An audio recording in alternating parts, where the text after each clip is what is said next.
안녕하세요, 키노데이입니다.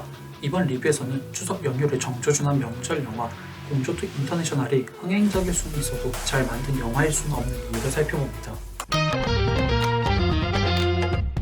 북미 수교를 앞두고 국제마약 밀매 조직의 우두머리인 장명준이 재기 이끄는 FBI의 유역에서 검거되자 임철영은 그를 인도받기 위해 미국으로 향합니다. 그러나 장명준은 호송 중에 탈출에 성공하고 그가 남한에 들어간 것을 알게 되자 철령도 다시 한번 휴전선에 넣었죠. 한편 수사 실패 이후 광수대 복귀를 노리던 강진태도 또 한 번 철령과의 공조수사에 자원합니다. 그렇게 한층 더 돈독해졌지만 여전히 서로를 의심하는 철령과 진태의 공조수사가 펼쳐집니다. 그러나 눈앞에서 장명준을 놓친 잭이 남한에 오면서 세 형사 사이에는 긴장감이 피어오르고 미처 알지 못했던 장명준의 진짜 계획이 드러나면서 공조수사는 위기에 봉착합니다. 2017년 설 연휴에 개봉해 781만 관객을 동원했던 공조는 예상치 못한 흥행 성공을 일궈냈습니다. 현빈과 유해진의 케미가 돋보이는 가운데 짧은 분량 속에서도 시선을 사로잡은 윤하의 분수 연기, 강렬한 악역의 존재감과 나름 짜임새 있는 액션의 조합이 긍정적인 반응을 이끌어낸 결과였죠. 그래서인지 공조2 인터내셔널은 전편의 성공 방식을 고스란히 취하되 규모도 착실히 키우며 관객들이 좋아할 만한 포인트로 잔뜩 부장한 종합 선물 세트로 돌아왔습니다. 실제로 공조2는 전작에 비해 한층 돈독해진 임철영과 강진태의 케미에 새로운 인물인 잭을 더해 더 다채로운 관계를 만들어내며 분위기를 환기합니다. 민영과 철령의 로맨스 코미디도 잭 덕분에 삼각관계로 발전하죠. 뉴욕에서의 총격전처럼 한층 커진 스케일이 돋보이는 장면도 눈을 사로잡습니다. 이러한 결과물은 전편처럼 명절 연휴를 겨냥한 선택이 상업적으로 적중할 것 같다는 인상을 주죠. 메가폰을 잡은 이석훈 감독이 댄싱퀸, 히말라야, 해적, 바다로 간 산적 등 흥행시킨 전력이 있다는 점을 고려하면 더욱 그렇습니다. 그러나 명절 연휴를 겨냥한 흥행이 점쳐지는 것과는 별개로 공조2의 결과물은 실망스럽습니다. 동일한 성공 방정식을 활용했지만 전편의 그 영화의 톤과 분위기는 일정치 않죠. 많은 이들이 좋아할 다양한 상차림을 펼칠 것과 달리 정작 메인 디시는 없는 듯 보이고 깊은 맛도 부족합니다. 그래서 영화의 전반적인 완성도가 하락했다는 인상을 지울 수 없죠. 그 중심에는 장명준과 림철령이 있습니다. 공조2는 새로운 인물인 장명준의 서사를 펼쳐 보이면서 스타트를 끄는데 첫 단추에서 시작된 불협화음이 거대한 스노우볼로 이어지고 맙니다. 당장 오프닝 장면부터 공조2는 전작과 매우 유사합니다.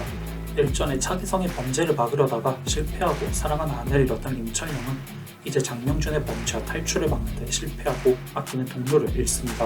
이후 차기성처럼 남한으로 향한 장명준을 쫓아 철령은 다시 한번 휴전선을 넘어 내려오고 진태를 만나 공조수사를 펼치죠. 여기까지만 보면 공조2는 전편을 개척한 길을 착실히 뒤따르는 듯 보입니다. 그러나 결정적인 차이점이 있습니다. 바로 그게 주도자가 다르다는 점이죠. 공조는 한마디로 말해 림철령의 복수극이었습니다. 자신이 신뢰했던 상관의 손에 아내를 잃은 철령의 복수심이 그게 전반적인 분위기를 지배했기 때문이죠.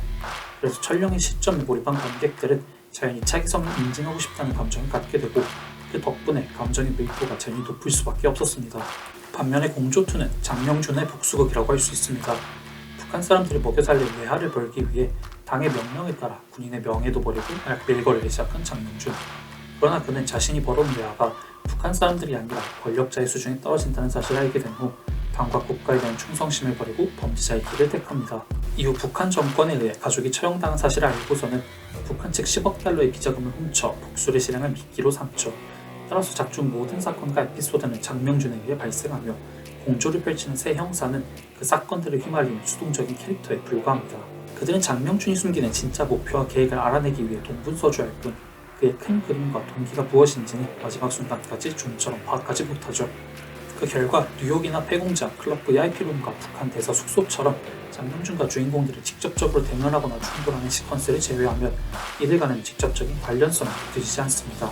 장명준과 세 형사의 서사는 하나의 이야기로 긴밀하게 엮이는 대신 다 따로 노는 듯 보이죠. 물론 장명준의 스토리텔링을 전면에 내세우는 선택은 나름의 순기능이 있습니다. 각 캐릭터에게 보다 자유롭게 움직일 수 있는 공간이 제공되고 그 공간에서 펼쳐지는 티키타카는 익숙함과 새로움과의 오가는 공조2의 매력 포인트이기 때문이죠. 장명준의 매개로 잭이 공조수사에 투입되어 임철령과의 라이벌리를 조성한 결과 강진태의 큰형 리더십이 돋보이는 것이 대표적입니다. 또 빌런과의 직접적인 연관성 혹은 복수해야 할 필연적인 이유도 없기에 임철령은 한결 여유롭고 느긋해질 수 있으며 그래서 철령과 진태의 관계에서는 익숙한 새로운 면모가 엿보입니다. 이에 대해 조연이었던 민영의 역할이 늘어나 로맨틱 코미디가 더 큰 비중을 차지하는 변화도 엿볼 수 있습니다. 그러나 이는 달리 말해 영화를 구성하는 다양한 에피소드 간의 집약성이 현저히 낮아지는 이유이기도 합니다.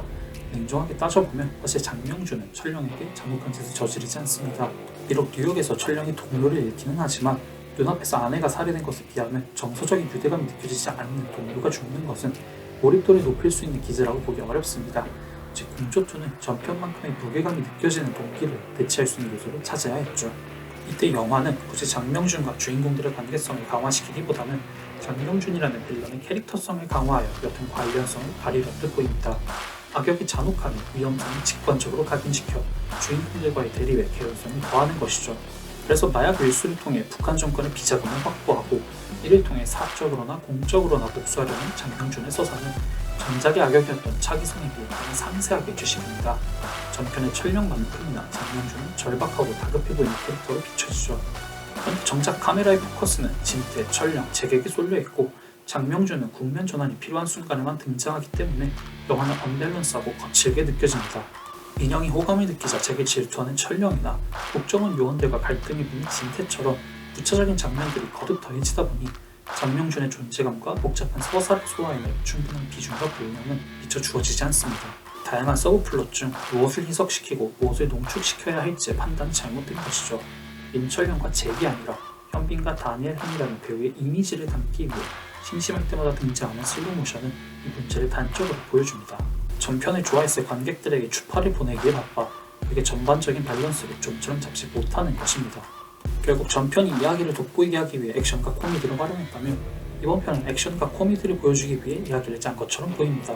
액션이 등장할 때, 민영과 함께 코미디가 나올 때, 강진태의 강조 드라마가 펼쳐지고 장명준의 범죄 행각이 묘사될 때마다 영화의 톤과 템포가 전혀 다른 작품에 이어붙인 듯 널뛰는 것이 그 방증이죠. 그래서 악역인 장명준은 망설임 없는 잔혹한 악행과 독특한 비주얼, 임철령이 견줄 만큼 날렵한 액션에도 불구하고 좀처럼 그게 녹아들지 못합니다. 전편의 경우 전체적인 서사의 흐름이나 구조가 월터 힐 감독의 1988년 하드보일드 액션 영화 레드히트와 지나치게 유사하다는 비판을 받았는데 속편은 그보다도 못한 부실한 서사를 선보이는 것이죠. 결과적으로 공조2는 산만하다는 인상을 피할 수 없습니다. 이에 더해 영화가 중심을 못 잡는 사이 커진 스케일 사이로는 고원이 숭숭 뚫린 장면도 발견됩니다. 새로운 캐릭터인 FBI 형사 잭을 투입하기 위한 배경 설정은 대표적입니다. 코로나 이전에 기획된 작품이기 때문인지는 몰라도 영화는 남북 공조에 미국을 개입시키기 위한 지렛대로 북미관계의 개선이라는 소재를 끌고 오죠. 북한과 미국이 안정적으로 정식 수교 관계를 맺기 위해 잭이 뉴욕에서 검거한 북한 측 범죄자 장명준을 민철령에게 인도하면서 영화는 시작됩니다. 싱가포르에서 열리기로 했던 북미 고위급 회담이 서울에서 개최된다는 것이나 평창올림픽 당시 김영철의 방남을 연상케 하는 내용도 공조2 배경의 시점을 쉽게 짐작할 수 있게 합니다.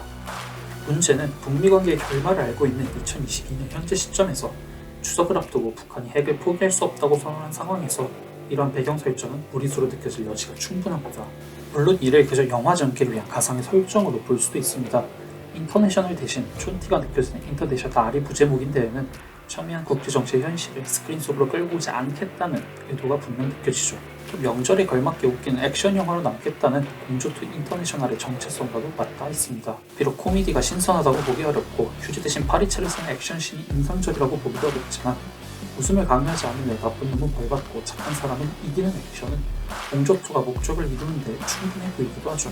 하지만 오히려 그렇기에 공조2의 완성도는 더욱 실망스럽기도 합니다. 오징어 게임, 수리남처럼 명절을 겨냥한 장면으로 OTT로 공개되는 가운데 명절 영화라는 이유로 못 만든 영화라는 비판을 피해가는 기획과 제작에 어떤 의의가 있을지 그거 알기 때문이죠. 그래서 마땅한 경쟁작이 없는 상황에서 빈집털이에 가까운 공조2의 성공 역시 과연 유의미하다고 볼 수 있을지 그 의문을 피할 길은 없어 보입니다.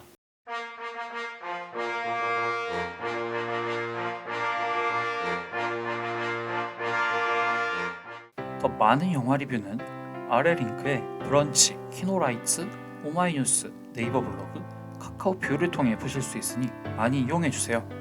리뷰 내용이 마음에 드셨다면 리뷰 제작에 큰 힘이 되는 구독과 좋아요, 알림 설정 모두 부탁드리겠습니다. 끝까지 봐주셔서 감사합니다.